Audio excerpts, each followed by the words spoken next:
로마서 12장 말씀 가지고 전 영역에 나타나는 복음의 세탁력이라는 제목으로 함께 말씀을 나누기를 원합니다. 여러분, 우리가 밖에서 생활하다 보면 사실 옷 여기저기에 먼지나 얼룩과 땀이 묻게 됩니다. 지저분한 옷을 다시 입기 위해서는요, 세탁을 해야 되죠. 그렇기 때문에 집에 들어오자마자 보통 어떻습니까? 입었던 옷을 벗어서 세탁기에 집어넣고 또 세탁물이 모여지면 빨래를 하게 됩니다. 신기하게도 그렇게 더럽고 꼬질꼬질했던 옷이 세탁기에 들어갔다가 나오면 깨끗한 상태가 되더라는 거죠. 세탁기는 더러운 옷을 원래의 상태로 깨끗한 상태로 만들어주는 변화의 힘이 있습니다. 마찬가지로 세탁기처럼 더러운 것을 깨끗하게 하는 놀라운 일이 우리의 삶에 존재합니다. 바로 복음이 가져다 주는 세탁력입니다. 여러분, 복음은 죄인된 인간을 그 상태 그대로 두지 않는다는 거예요. 죄에 오염되어 있는 우리를 그냥 그 더러움 가운데에 방치해 두지 않습니다. 복음은 죄인인 인간을 다시 하나님의 형상으로 회복시키고 깨끗하게 변화시키게 만들어 준다는 거예요. 하나님이 창조하셨던 하나님의 형상을 닮은 그 모습으로, 그 존재로 우리를 돌이키게 하는 힘이 있습니다. 그것이 복음의 능력이죠. 바울은 로마서 1장부터 11장까지 굉장히 긴 단원을 사용하면서 복음에 대해서 설명합니다. 복음은 하나님의 아들이신 예수 그리스도에 관한 것이고, 이 복음으로 말미암아 그 예수님을 통해서 그 믿음을 가지고 우리가 구원을 얻을 수 있다고 이야기합니다. 나아가 복음은 모든 믿는 자에게 차별이 없고, 더 이상 이 복음으로 말미암아 우리가 육신대로 살아가는 것이 아니라 하나님의 나라에 하나님의 자녀로 살게 한다고 로마서가 우리에게 이야기합니다. 그리고 나서 로마서의 두 번째 파트가 오늘 읽었던 12장부터 시작이 되는데, 복음으로 인해서 변화된 삶, 그리고 복음을 경험한 그리스도인들의 실천적인 주제들을 이제 12장부터 제시해 가기 시작합니다.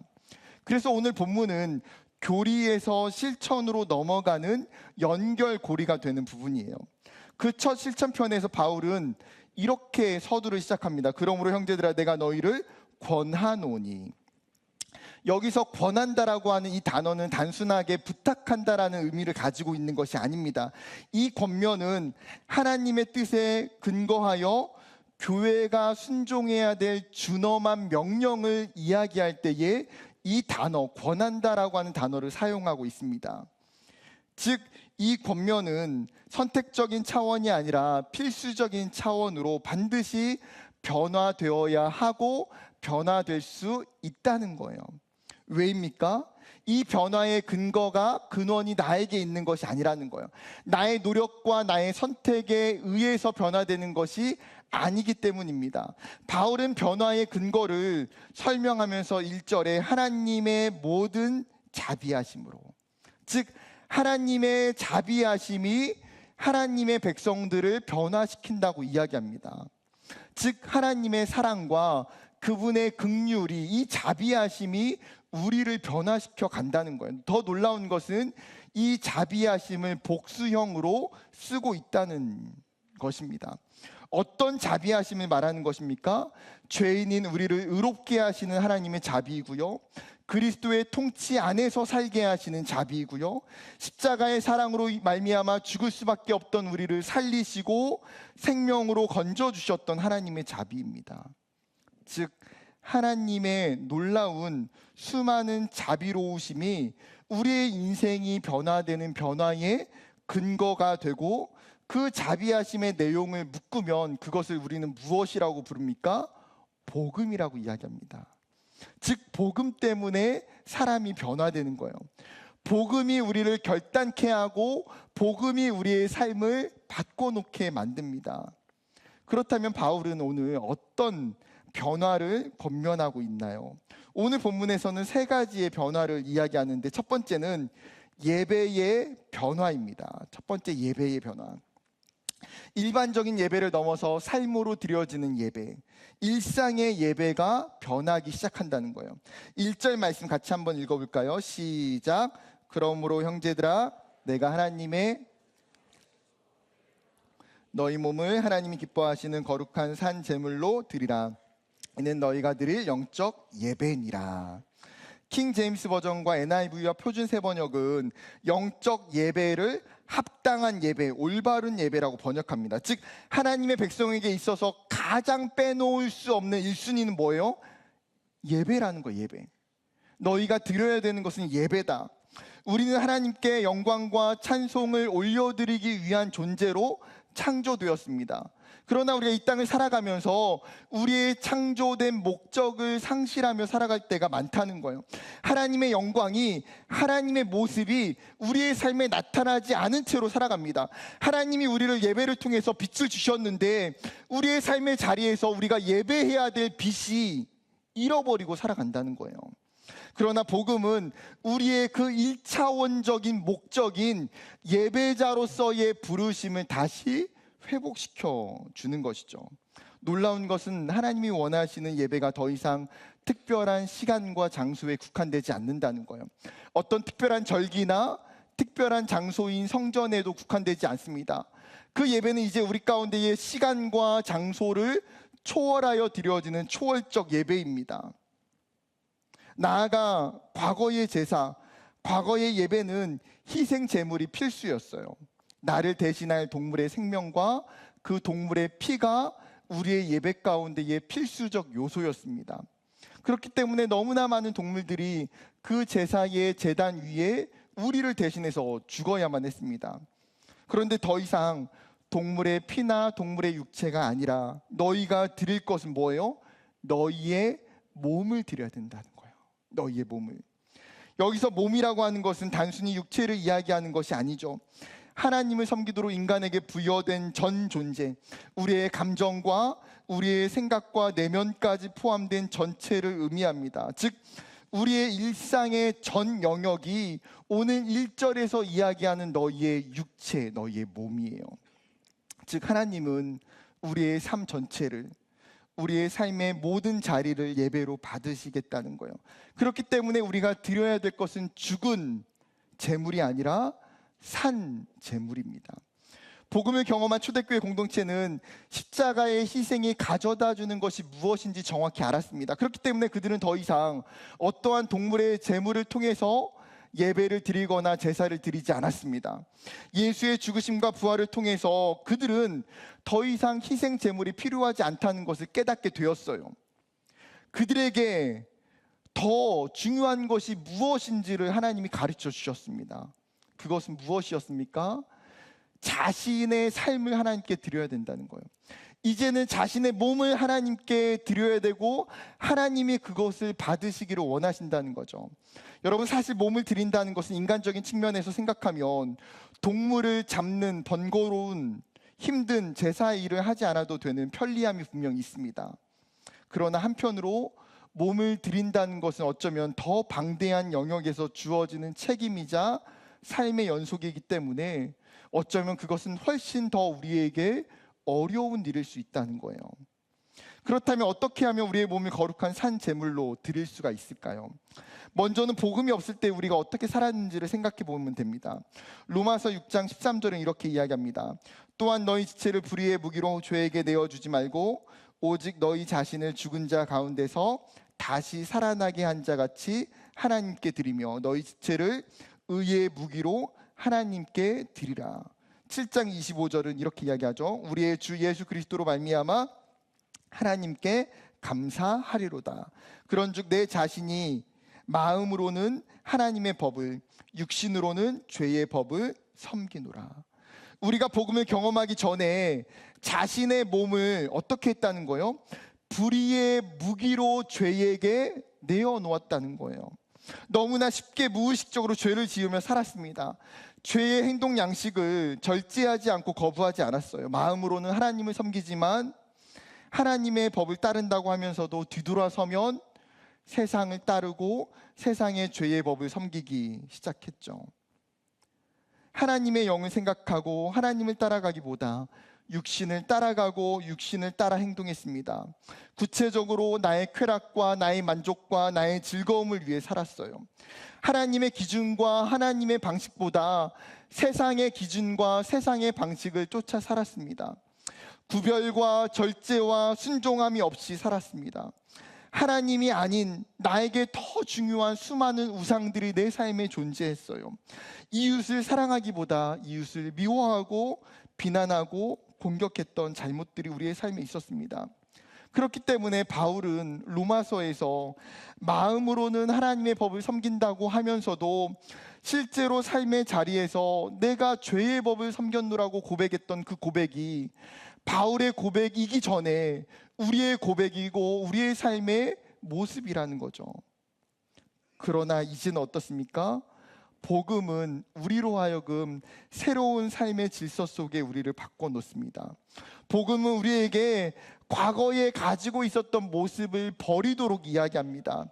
죄에 들여졌던 우리의 몸을, 죄에 습관화되어 있던 우리의 삶을 버리라고 이야기합니다. 이제는 우리의 몸을, 우리의 삶을 하나님이 기뻐하시는 제물로, 하나님을 예배하는 삶으로, 하나님께 영광을 드리는 삶으로 드리라고 요청하고 있어요. 고린도후서 5장 17절은 이렇게 이야기합니다. 같이 읽어볼까요? 시작. 그런즉 누구든지 새로운 피조물이라 이전 것은 지나갔으니 보라 새 것이 되었도다. 즉 예수 안에서, 복음 안에서 우리의 존재가 어떻게 변했습니까? 옛 것이 아니라 예수 그리스도로 말미암아 새로워졌다는 거예요. 과거의 옷을 벗어버리고 예수 안에서 새롭게 지으신 바 된 옷을 입었다고 이야기합니다. 그렇다고 해서 우리의 상황과 우리의 환경이 달라지지 않아요. 여전히 우리의 가정은 그대로고요. 우리가 여전히 다니고 있는 캠퍼스의 모습은 그대로입니다. 우리가 살아가야 될 직장과 일터의 어려움들은 여전히 동일해요. 그러나 이제는 그 몸을 그곳에서 죄에 들이기에 힘쓰지 않는다는 거예요. 이제는 동일한 현장과 동일한 세상 속에서 하나님과 동행하는 시간으로, 하나님을 예배하는 자리로, 하나님께 영광을 올려드리는 삶으로 그 시간들과 그 장소들을 살아내기 시작한다는 거예요. 여러분, 무엇이 구분되시는지 압니까? 내가 예수가 없고 복음이 없는 그 상태에서는 나의 가정에서, 나의 캠퍼스에서, 나의 직장과 일터에서 내 삶을 아무렇지도 않게 죄에게, 세상에게 드렸으나 이제 내 삶의 존재가 바뀌고 난 이후엔 어때요? 똑같은 상황과 환경과 시간 속에서 내 삶이 변화되기 시작하더라는 거예요. 사랑하는 여러분, 노예에서 자유케 된 자는 과거의 주인을 섬기지 않습니다. 이제는 자신을 자유케 하신 새로운 주인을 섬기게 돼요. 이것이 마땅한 삶의 원리이기 때문입니다. 그렇기 때문에 우리에게 복음을 주시고 우리에게 생명을 주시고 우리를 자유케 하시고 새 삶을 허락하시는 그 하나님께 우리의 삶의 자리에서 여러분, 우리의 삶을 산 제물로 드리는 저와 여러분이 되기를 주님의 이름으로 축복합니다. 두 번째 변화는 사고 방식의 변화입니다. 본문의 2절은 이렇게 이야기합니다. 같이 읽어볼까요? 2절 말씀 시작. 너희는 이 세대를 본받지 말고 오직 마음을 새롭게 함으로 변화를 받아 하나님의 선하시고 기뻐하시고 온전하신 뜻이 무엇인지 분별하도록 하라. 너희는 이 세대를 본받지 말고 라는 이 문장이 내포한 전제가 무엇입니까? 과거에 우리는 이 세상을 본받았다는 거예요. 이 세대를 본받았다는 거예요. 여러분, 이 세대가 어떤 세대입니까? 하나님을 떠난 세상, 사단이 통치하는 세상을 이야기합니다. 즉 하나님이 없는 세상을 우리는 본받으며 살았다는 거죠. 헬라어 직역은 너희는 이 세상을 본뜨지 말고라고 번역합니다. 직역은. 즉 본뜬다는 것은 본체가 서로 다른데 겉모습을 계속해서 닮아가는 행위를 이야기하죠. 여러분, 우리는 복음 안에서 분명하게 달라진 신분과 정체성을 가지고 살아갑니다. 하나님이 이스라엘 백성들을 애굽에서 출애굽시켜서 가나안으로 옮기셨던 것처럼 하나님이 우리의 삶을 동일하게 흑암의 세력에서, 어둠의 땅에서 건져내셔서 하나님의 사랑의 아들의 나라로 우리를 옮겨 놓으셨어요. 하나님의 백성으로, 하나님의 자녀로 우리를 분명하게 만들어 주셨어요. 그런데 변화된 신분과 정체성을 가지고서도 여전히 우리의 모습은 순간순간마다 어때요? 이 세상을 본뜨며 살아간다는 거예요. 왜냐하면 악한 세상은 여전히 그 힘을 발휘하고 우리로 하여금 끊임없이 사단은 세상을 본뜨며 살아가라고 이야기합니다.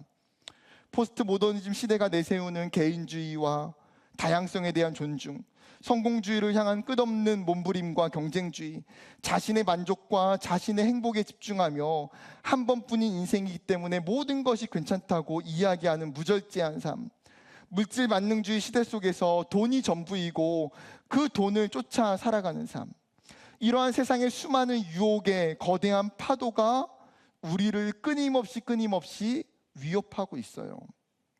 복음을 경험했음에도 불구하고 정신을 차리지 않으면 우리는 이 시대의 가치에 너무나 쉽게 편승하게 됩니다.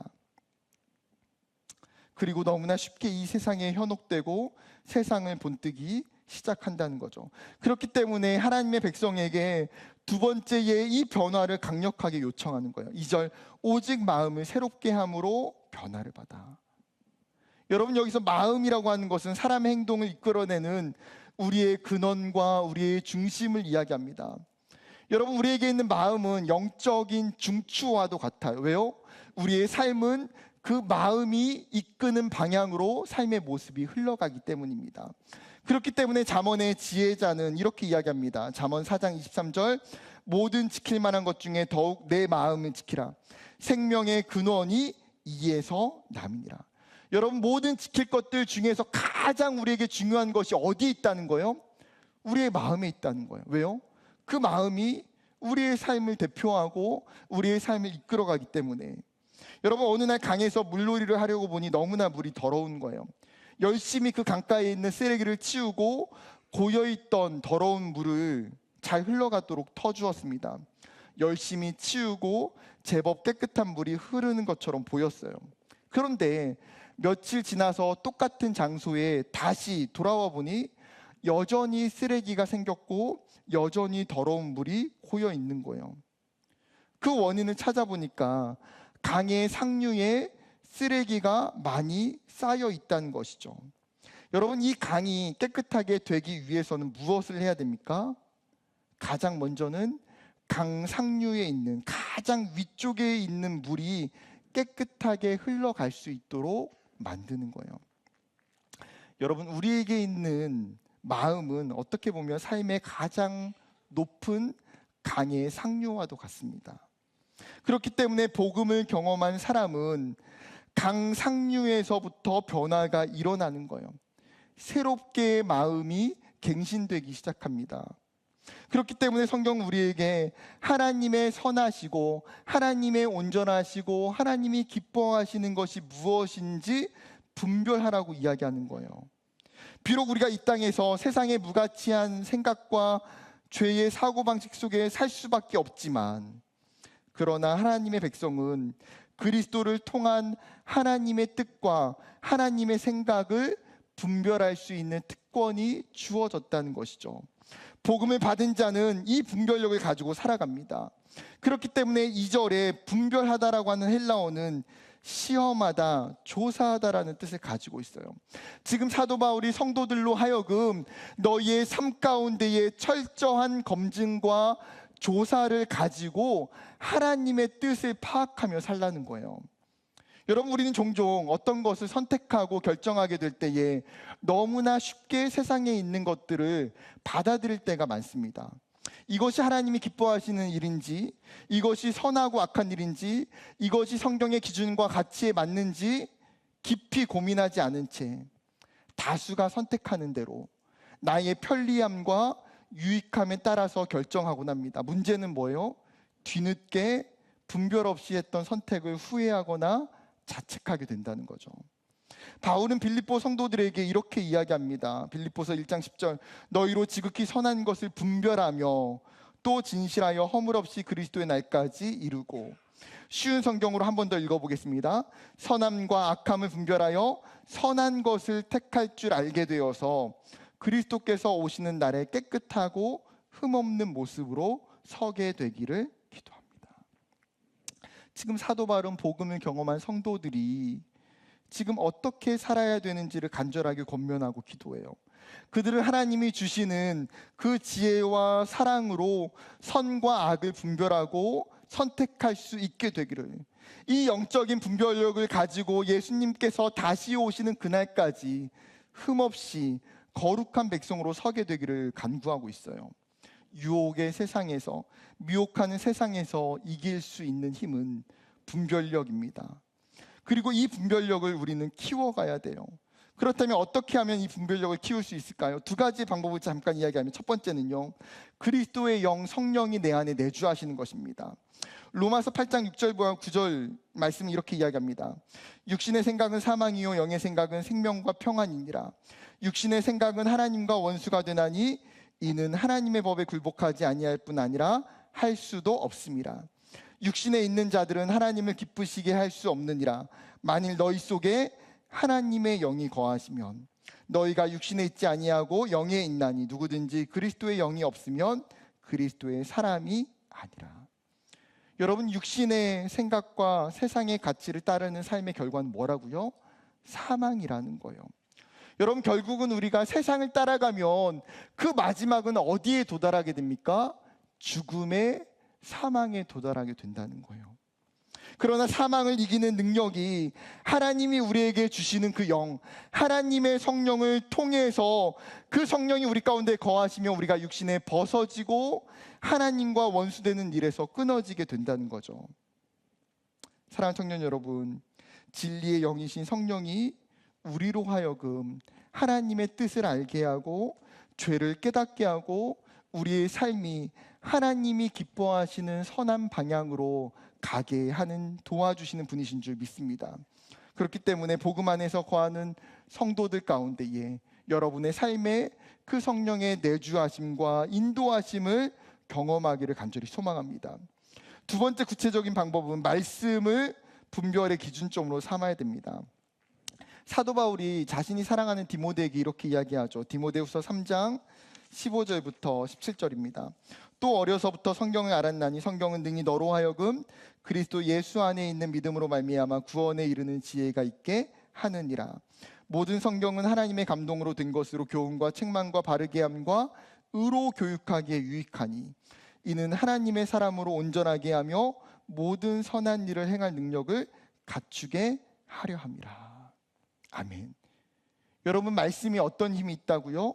우리에게 구원에 이르게 하는 지혜가 있고 이 세상을 분별할 수 있는 교훈과 책망과 바르게 함과 의로 교육하는 힘이 있다는 거예요. 그렇기 때문에 복음을 경험하고 말씀을 삶의 기준점으로 살아가는 성도들 가운데에는 반드시 하나님의 선한 일을 분별할 수 있는 기준이 생기게 되더라는 거죠. 여러분, 청년의 때는 어쩌면 이 기준점을 세우는 시간입니다. 그렇기 때문에 끊임없이 우리의 삶에 무엇을 담아야 됩니까? 하나님의 말씀을 담는 거예요. 하나님의 말씀을 보고 하나님의 말씀을 듣고 하나님의 말씀을 읽음으로 말미암아 분별할 수 있는 힘을 세워가는 거예요. 마지막 세 번째 변화는 공동체의 원리의 변화입니다.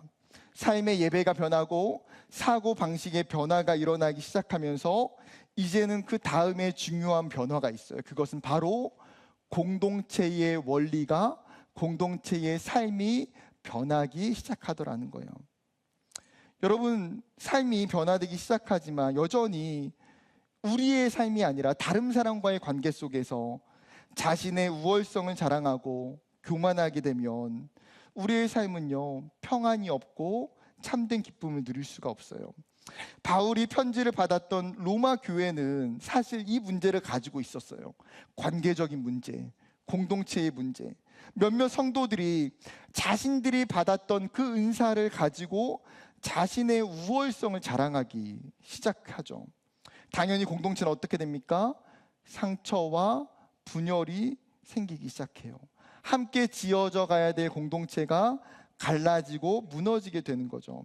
그렇기 때문에 복음을 경험한 사람은 그 마음속에 이제 무엇이 생겨나기 시작할까요? 내가 내 삶뿐만 아니라 나에게 하나님이 주신 공동체에 관심을 가지고 기대하게 되고 소망하게 되더라는 거예요. 오늘 본문의 4절과 5절은 이렇게 이야기합니다. 우리가 한 몸에 많은 지체를 가졌으나 모든 지체가 같은 기능을 가진 것이 아니니 이와 같이 우리 많은 사람이 그리스도 안에서 한 몸이 되어 서로 지체가 되었느니라. 여러분, 성경은 하나님의 백성들이 한 몸이 되었다고 이야기해요. 한 몸이 되었다. 여러분, 우리가 다 다르잖아요. 그렇지만 복음 안에서 예수 그리스도 안에서 우리를 하나 되고 통일되게 하셨다는 거예요. 어제 50명의 청년들과 성도들과 함께 연탄 봉사를 다녀왔습니다. 교회에서 멀지 않은 성북구에 있는 정릉 지역으로 다녀왔어요. 산 비탈에 위치한 마을이었습니다. 여전히 서울에서도 연탄을 사용하는 어려운 가정들이 굉장히 많다는 것을 청년들 모두 볼 수 있었던 시간이었습니다.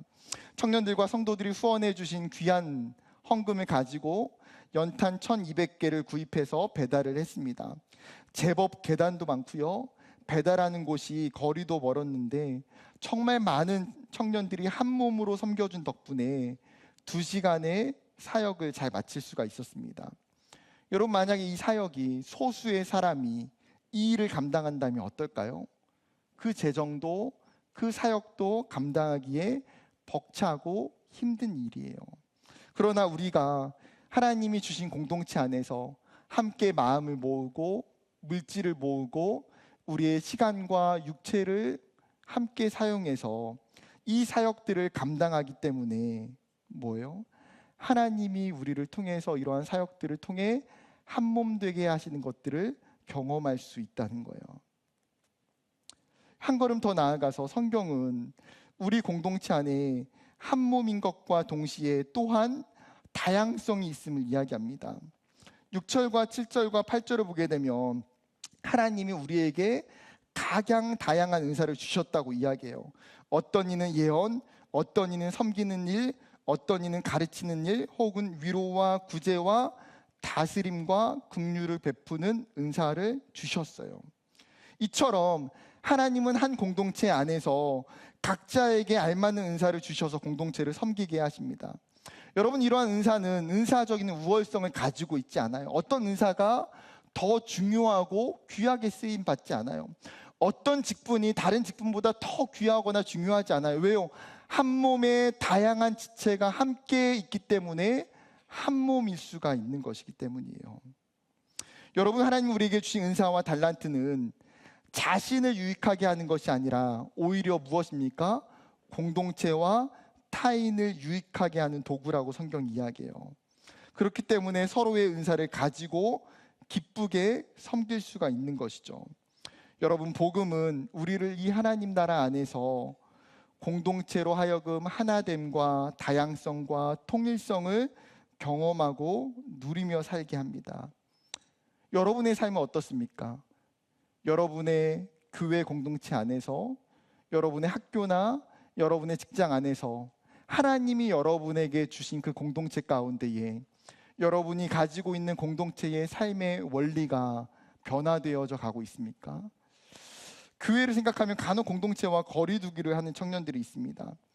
이전에 교회에서 받았던 상처나 어려움 때문에, 혹은 다른 사람과 동역하는 것이 힘들거나 불편해하는 지체들도 있어요. 그 밖에도 다양한 이유와 어려움들 때문에 마음을 열지 못할 때도 있습니다. 그러나 여러분, 복음이 우리 안에 들어올 때에 어떠한 일이 일어나게 됩니까? 내 안에 있는 공동체에 대한 두려움, 어려움, 수많은 불편함이 넘어설 수 있게 한다는 거예요.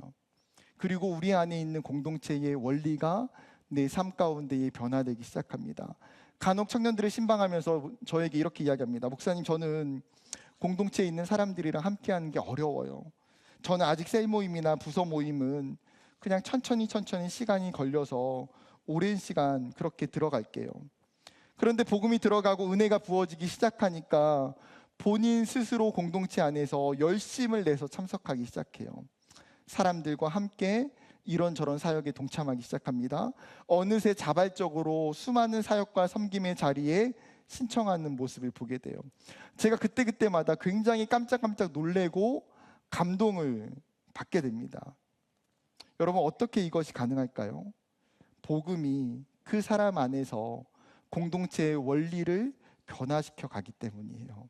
하나님이 그 사람을 통해서 공동체가 하나님이 주신 가장 축복임을 깨닫게 하기 때문이에요. 사랑하는 여러분, 내년 한 해 동안에 여러분의 삶 가운데에 관계적인 변화, 공동체적인 변화가 나타나기를 결단하고 또 그 은혜를 경험하고 누리는 저와 여러분이 되기를 주님의 이름으로 축복합니다. 말씀을 마치려고 합니다. 여러분, 만약에 복음이 없다면 우리의 삶은 여전히 세상 속에서 육신을 쫓아 살아갈 거예요.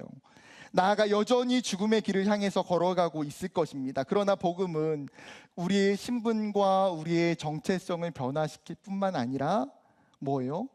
우리의 삶의 모습까지도 바꿔가기 시작한다는 거예요. 하나님은 이 바울을 통해서 우리에게 변화를 요청하고 있어요. 너희가 변화될 수 있다는 거죠. 여러분, 복음을 통해 변화는 하나님이 우리 가운데에 서서히 이루어 가신다는 거예요. 하나님이 그것을 원하세요. 하나님이 여러분의 삶이 변화되기를 원하세요. 어쩌면 이미 우리 가운데 시작이 되었습니다. 그리고 조금씩 우리 가운데 점진적으로 일어나고 있어요. 또는 어떠한 한 부분만의 변화가 아니라 우리의 삶의 모든 영역 속에서의 변화가 일어납니다. 삶의 예배의 변화, 사고 방식의 변화, 공동체의 원리의 변화. 이러한 변화는 궁극적으로 하나님이 원하시는 하나님의 백성됨의 삶과 하나님의 나라를 추구할 수 있게 만든다는 거예요. 그리고 이러한 변화는 여러분 결코 이론이 아닙니다. 이것은 성도의 삶에 일어나는 실제이고 삶의 현장 가운데에 있는 일이에요. 여러분, 내년을 기대하면서 하나님이 이 말씀을 통해서 나에게 변화되기를 원하시는 영역이 무엇인지를 생각해 봤으면 좋겠습니다. 그리고 그 변화를 위해서 나의 삶의 예배든지 나의 사고방식이든지 나의 공동체의 원리든지 내가 그 변화를 위해서 해야 되는 것이 무엇인지 여러분 결단하고 순종하길 원해요. 우리가 하나님께 순종할 때에 하나님이 우리를 변화시켜 가십니다. 그리고 그 하나님의 도우심 안에서 여러분 이 놀랍게 변화되는 자신을 보며 정말 하나님이 주시는 더 풍성한 은혜가 내년 한 해 가운데에 가득 넘치기를 주님의 이름으로 간절히 축복합니다.